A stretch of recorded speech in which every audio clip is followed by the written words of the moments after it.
नमस्ते। आज के इस विश्लेषण में हम एक ऐसे ट्रेंड की बात करने वाले हैं जिसने एंटरटेनमेंट की दुनिया को बिल्कुल हिलाकर रख दिया है। सिनेमा हॉल की भीड़, वो लंबी लाइन और शोर शराबा। कैसा हो अगर इन सब की जगह एक प्राइवेट लग्जूरियस कमरा हो, सिर्फ दोस्तों का एक छोटा ग्रुप और एक शानदार बड़ी स्क्रीन। दुनिया भर में एक बहुत बड़ा शिफ्ट आ रहा है। लोग पुराने भीड़भाड़ वाले मल्टीप्लेक्सेस से दूर जा रहे हैं और प्राइवेट, बुटीक या लोकलाइज्ड एंटरटेनमेंट स्पेसेस की तरफ तेजी से आकर्षित हो रहे हैं। इसे हम माइक्रो एंटरटेनमेंट इकोनॉमी कहते हैं, जहां छोटे और प्रीमियम स्पेसेस नए हैंगआउट स्पॉट्स बन चुके हैं। तो चलिए देखते हैं कि आज हम किन मुद्दों पर चर्चा करेंगे। हम शुरुआत करेंगे माइक्रो एंटरटेनमेंट बूम से, फिर देखेंगे कोरिया का बैंक कल्चर ब्लूप्रिंट, इसके बाद private screening market, premium spaces की डिजाइनिंग, पब्लिक स्क्रीनिंग्स के स्ट्रिक्ट कानूनी पहलू और आखिर में इन स्पेसेस की मार्केटिंग पर भी नजर डालेंगे। लेकिन आगे बढ़ने से पहले एक बड़ा सवाल जो दिमाग में आता है, क्या बड़े बड़े मल्टीप्लेक्सेस का सुनहरा दौर अब सच में खत्म होने वाला है? क्योंकि आजकल एक आम सिनेमा हॉल की बजाय लोग आरामदायक, शांतिपूर्ण और अपने हिसाब से कस्टमाइज्ड व्यूइंग एक्सपीरियंस को ज्यादा पसंद कर रहे हैं। बात अब सिर्फ स्क्रीन की नहीं रही, बात अब एक पूरे माहौल की है। आइए सबसे पहले बात करते हैं द माइक्रो एंटरटेनमेंट बूम की और देखते हैं वो डेटा और कंज्यूमर साइकोलॉजी जो इस पूरे उद्योग में इतना बड़ा बदलाव ला रही है। अगर हम सिर्फ नंबर्स देखें तो 2024 में global private screening room market का साइज लगभग $1.2 बिलियन आंका गया है। ये नंबर वाकई में हैरान करने वाला है। ये कोई छोटा मोटा ट्रेंड नहीं है। ये एक विशाल फाइनेंशियल बेस है जो साफ बताता है कि बुटीक एंटरटेनमेंट अब एक सॉलिड और मुनाफे वाला बिजनेस बन चुका है।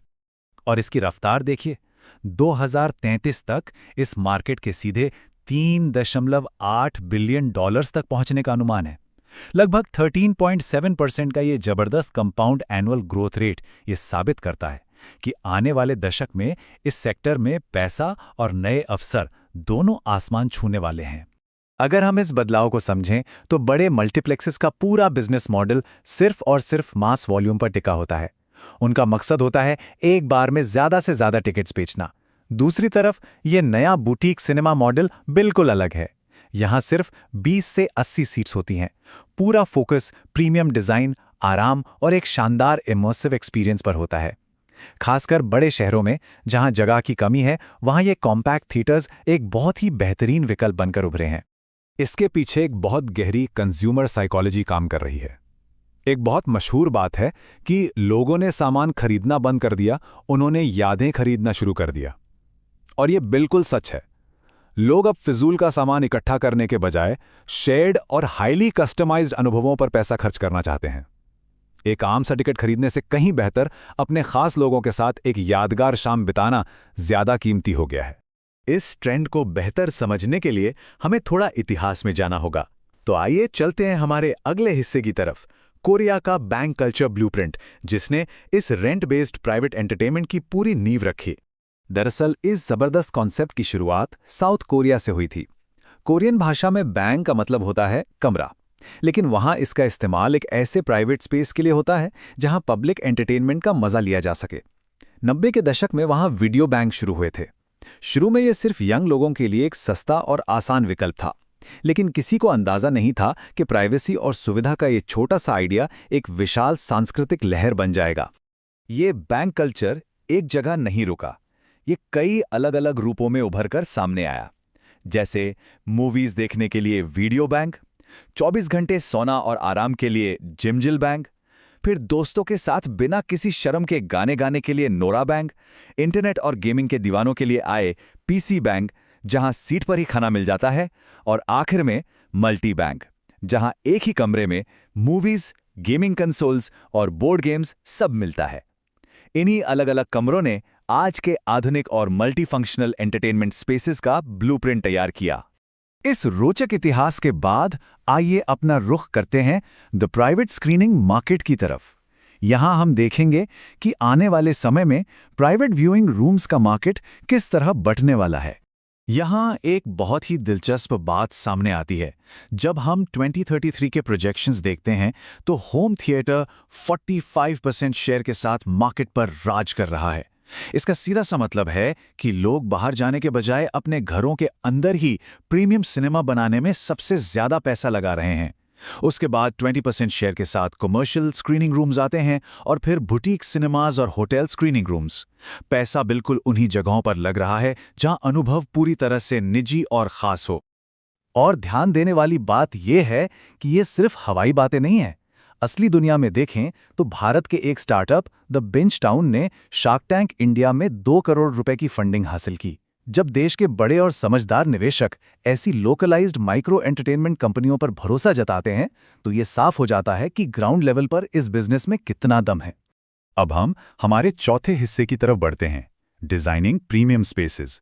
क्योंकि सिर्फ एक बेयर कमरे को रेंट पर दे देना काफी नहीं होता, उसके अंदर का माहौल और डिजाइन ही उसे एक प्रीमियम एक्सपीरियंस बनाता है।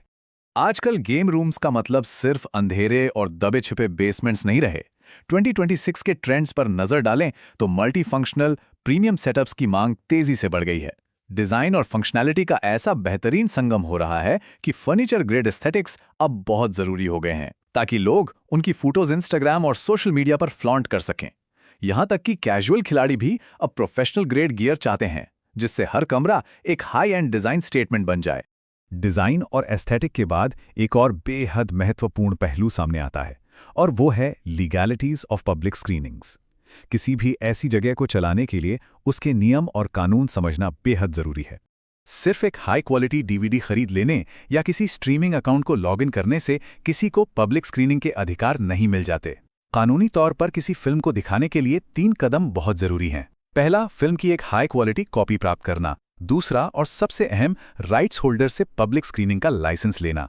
और तीसरा, उसके बाद ही दर्शकों को लीगली वो फिल्म दिखाना। अगर कोई बिजनेस इन नियमों को दरकिनार करता है तो उसे कानूनी कार्रवाई और भारी जुर्माने का सामना करना पड़ सकता है। जब डिजाइन और लीगैलिटीज दोनों पूरी हो जाएं, तो बिजनेस की आखिरी और सबसे चुनौतीपूर्ण कड़ी आती है, मार्केटिंग द एंटरटेनमेंट स्पेस। आज के डिजिटल दौर में भीड़-भाड़ वाले इंटरनेट पर कस्टमर्स का ध्यान अपनी तरफ कैसे खींचा जाए? इंस्टाग्राम और सोशल मीडिया पर मार्केटिंग का पुराना लिंक इन बायो वाला तरीका अब ठीक से काम नहीं करता। क्यों? क्योंकि ये लोगों को पोस्ट छोड़ने पर मजबूर करता है, जिससे एल्गोरिदम गुस्सा हो जाता है और पोस्ट की रीच तुरंत गिरा देता है। इसकी जगह अब डीएम कीवर्ड ऑटोमेशन ने ले ली है। इसमें लोग कमेंट्स में एक खास कीवर्ड लिखते हैं, जिससे पोस्ट का एंगेजमेंट इंस्टेंटली बढ़ता है और एल्गोरिदम खुश होकर उस पोस्ट को और ज्यादा वायरल कर देता है। ये सच में एक गेम चेंजर टैक्टिक है। इस प्योर प्रोसेस में डीएम ऑटोमेशन टूल्स का जादू काम करता है। जैसे ही फॉलोअर्स वो कीवर्ड कमेंट करते हैं, एक ऑटोमेटेड सिस्टम उन्हें तुरंत उनकी पसंद का बुकिंग लिंक भेज देता है, सीधे उनके इनबॉक्स में। जब किसी इंसान की खरीदने की इच्छा अपने चरम पर होती है, ठीक उसी सेकंड उसे बुकिंग का रास्ता दे देना डील पक्की करने का सबसे फास्ट और असरदार तरीका है। तो इन सब दिलचस्प बातों के बाद आइए एक आखिरी सवाल पर आकर रुकते हैं। क्या हम वाकई मास एंटरटेनमेंट के अंत के गवाह बन रहे हैं, या फिर ये हाइपर पर्सनलाइज्ड बुटीक अनुभवों की बस एक नई और बेहतरीन शुरुआत है? एक बात तो तय है, आने वाले समय में एंटरटेनमेंट सिर्फ फिल्में देखने तक सीमित नहीं रहेगा। लोग उसे अपने तरीके से जीना चाहेंगे। आज के इस विश्लेषण में हमारे साथ जुड़ने के लिए बहुत शुक्रिया।